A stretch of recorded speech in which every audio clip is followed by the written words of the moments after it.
Ya, kalau misalnya kalian perhatiin dari video-video gue sebelumnya, gue sempat bahas bahwa trading crypto tuh lagi asik-asiknya ya sekarang teman-teman. Dan kalau misalnya kalian lihat video gue sebelumnya juga, gue ada ngebahas tentang yang namanya price action dan juga smart money concept itu kalau misalnya diaplikasikan ke forex. Nah, sekarang ini gue pengen aplikasiin yang namanya analisa technical, yaitu price action dan juga smart money concept yang biasa gue pakai. Tapi gue akan aplikasinya bukan di forex, melainkan di yang namanya kripto ini gitu ya. Nah sebelumnya ya kalau misalnya kalian belum tahu ya, gue trading kripto ini menggunakan satu platform yang namanya BingX teman-teman ya. Jadi BingX ini adalah sebuah exchanger ya, yang mana kalian bisa trading spot maupun futures juga. Bahkan selain itu di sini juga ada fitur-fitur yang keren banget ya, seperti misalnya copy trade. Dan juga dia langsung terhubung dengan TradingView nih ya, kebetulan karena dia sudah kerjasama. Jadi gue bisa analisa di platform BingX ini dengan charting tools yang biasa gue gunakan, yaitu adalah TradingView. Atau bahkan kalau misalnya kalian buka TradingView, kalian bisa langsung trade dengan BingX ini ya, bisa langsung di TradingView-nya trade-nya ya, keren banget pokoknya. Nah oleh karena itu kalau misalnya kalian belum punya exchanger, terus kalian bingung, kalian bisa coba nih yang namanya BingX. Link untuk ngeceknya semuanya ada di description di bawah ya, jadi kalian tinggal klik link itu aja, oke?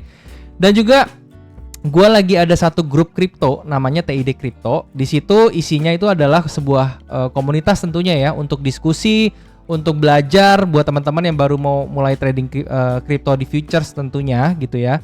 Dan kalian bisa join juga di grup itu ya, karena selain ada edukasi dan juga komunitas, kalian juga bisa dapetin yang namanya daily signals dan juga daily analysis dari gue langsung gitu ya. Jadi kita enak lah bisa belajar bareng ya, sambil analisa bareng, sambil entry bareng ya, dan juga kita bisa cuan bareng. Oke? Itu linknya untuk grup juga ada di description di bawah ya.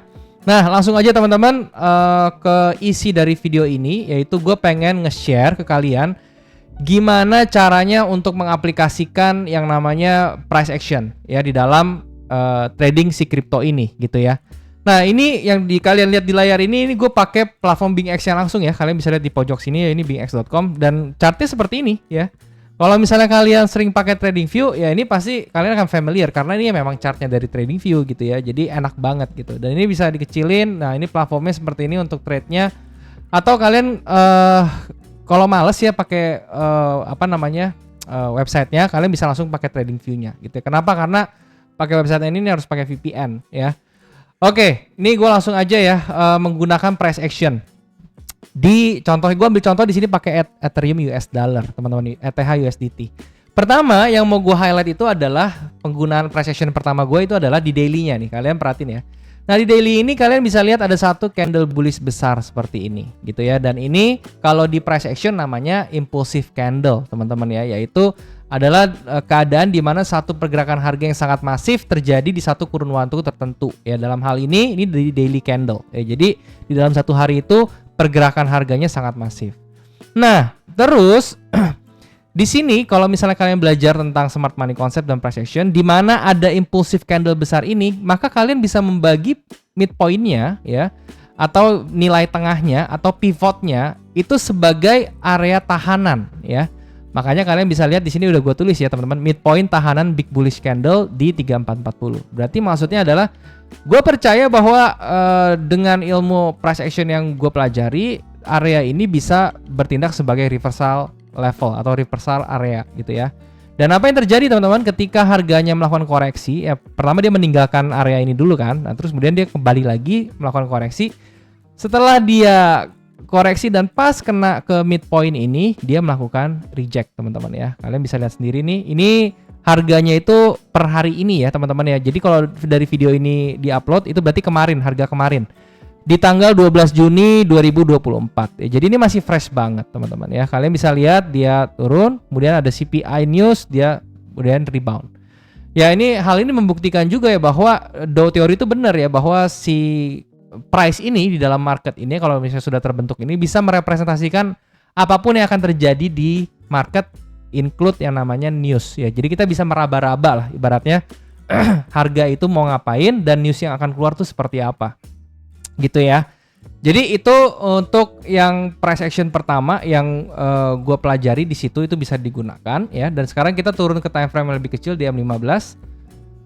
Nah, di M15 ini yang bisa gua sharing itu adalah pertama structure, teman-teman ya. Jadi kalian bisa lihat ya, kalian tahu kan kalau smart money concept itu pelajaran tentang structure-nya itu juga wajib banget ya. Nah, kalian bisa lihat nih di area kiri nih. Ini kan structure-nya bearish ya, teman-teman ya. Kenapa? Karena dia constantly bikin yang namanya lower low, lower high, kemudian dia bikin lower low lagi ya, kemudian lower high, lower low, lower high, lower dan seterusnya. Dan setelah dia bikin fase bearish ini, dia kemudian masuk teman-teman mulai shifting ya. Nah, shifting pertamanya itu adalah dia bikin area yang namanya konsolidasi atau akumulasi. Ditandai apa? Market yang sedang flat ya. Nah, ketika market flat ini, di dalam konsolidasinya ini, market menunjukkan adanya tanda-tanda pre-bullish ya atau pre-akumulasi ya teman-teman, seperti ini dengan gimana kodenya? Yaitu dia bikin higher low di sebelah sini ya. Jadi dia bikin higher low di time frame yang di trend yang minornya. Ya, dia bikin higher low, bikin higher high ya, dari high sebelah sini lebih tinggi dari sebelumnya. Dia bikin higher low lagi dan kemudian ya ternyata di resistance minor ini udah gue tandain. Ini resistance-nya dapat dari mana sih?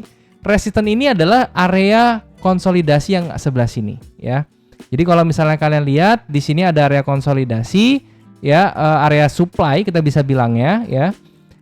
Itu kalau gue tarik, kenapa gue jadikan satu garis ya, harusnya nih kalian bisa tarik seperti ini ya, ini kan sama aja ya, ini jadi satu area ya. Tetapi karena ini gue buat share di grup biar gue gampang jelasin dan lebih mudah diterima sama anak-anak di grup ya, gue pakai penjelasan yang namanya resistance minor terdekat aja, jadi bisa kelihatan nanti ya.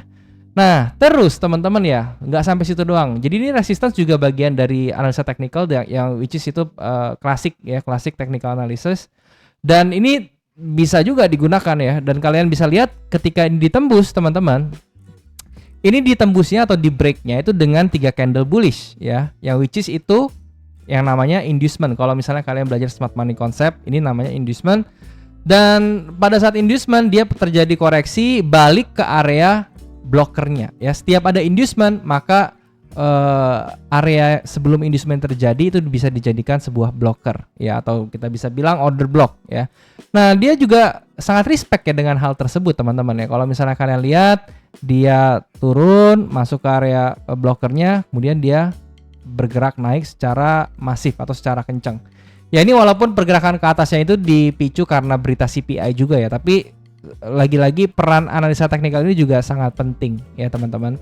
Nah, jadi ya tips buat kalian ya, kalian tuh kalau mau menentukan tren itu lagi gimana atau melihat keadaan tren yang sedang terjadi di current market kalian harus jabarin dari tren yang terjadi sebelumnya dulu ya. Seperti yang ini kalian harus determine dulu nih bearish trennya sudah selesai atau belum ya, apakah dia mau berganti ke bullish atau tidak secara minornya gitu, dengan cara apakah dia sudah terjadi market shift ya, atau sudah terjadi masuk ke fase pre-bullish atau akumulasi gitu ya, dari bearish ke pre-bullish, kemudian dia baru bikin higher high atau bikin structure yang baru ya, seperti ini dia bikin structure bullish yang baru kayak gitu.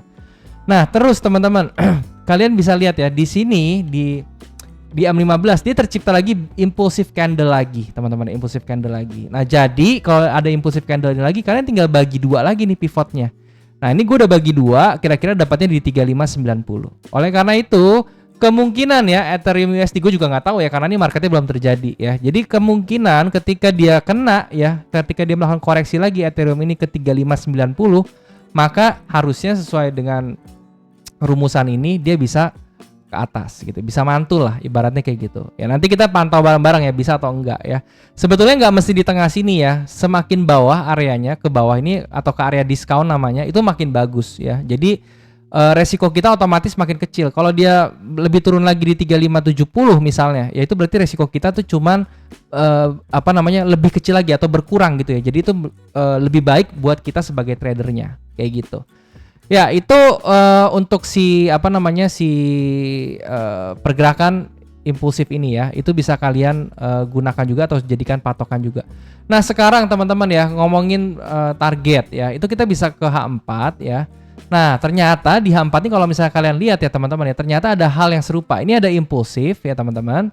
Terus kemudian di sini ada area konsolidasi dan ini bisa dijadikan area supply juga namanya ya. Jadi ketika area supply ini sudah terbentuk, kalian bisa kandangin seperti ini juga ya teman-teman ya, seperti ini ya. Nah ini kalau misalnya kalian pengen tarik lagi nih, jadi ada 3 level, jadi kalian bisa tarik sampai bawah sini karena ini range-nya sampai bawah ya, dan dengan midpoint yang ada di tengah-tengah sebelah sini gitu ya. Nah ini kalau kalian perhatiin ya, ternyata loh H4-nya tuh nyampe loh ke area ini ternyata ya, tetapi pas banget dia masuk ke area hijau ini dia kena reject gitu, atau dia tertahan nggak langsung nyelonong ke atas. Kok bisa sih seperti itu? Ya karena kembali lagi ini adalah hukum atau prinsip dari yang namanya supply and demand teman-teman ya. Jadi ketika harga demand masuk ke area supply, yang dimana supply-nya itu banyak seller yang ada di sini, harga masuk ke sini, dia tetap aja harus ada rejeksi ya. Jadi ini penggunaannya sebetulnya sama aja ya. Kalian mau pakai supply and demand, price action atau apapun itu analisa teknikal di kripto tuh semua bisa teman-teman. Intinya sih gue pengen sampaikan seperti itu. Asalkan kalian mengerti yang namanya konsep ya. Jadi makanya tips juga ya, kalau misalnya kalian belajar sesuatu apapun itu, analisa teknikal atau apapun itu ya, kalian jangan cuman menghafal aja ya, jangan cuman ngerti sampai kulitnya aja atau ngerti sampai cara makainya aja, tapi kalian harus ngerti sampai dalam, sampai konsepnya. Kenapa kalau dia sampai sini, kenapa dia bisa begini ya harganya, kenapa dia bereaksi seperti itu ya. Jadi kalau misalnya kalian ngerti sampai ke akarnya, ngerti sampai benar-benar dalam ya, itu kalian mau pindah-pindah market pun semua nggak apa-apa, karena semuanya sama, tinggal kalian aplikasiin aja di kondisi market yang berbeda-beda gitu ya, atau di pair atau di jenis jenis financial asetnya tuh berbeda-beda, terserah kalian ya, yang penting kalian ngerti. Itulah kenapa kalian kalau belajar tuh nggak usah terlalu banyak semua teknik kalian pelajari gitu ya, lebih baik kalian belajar 1-2 aja tapi sampai dalam, sampai kalian mengerti semuanya. Ya, itu aja teman-teman yang mau gue sharing. Semoga yang gue sharing ini bisa bermanfaat untuk kalian.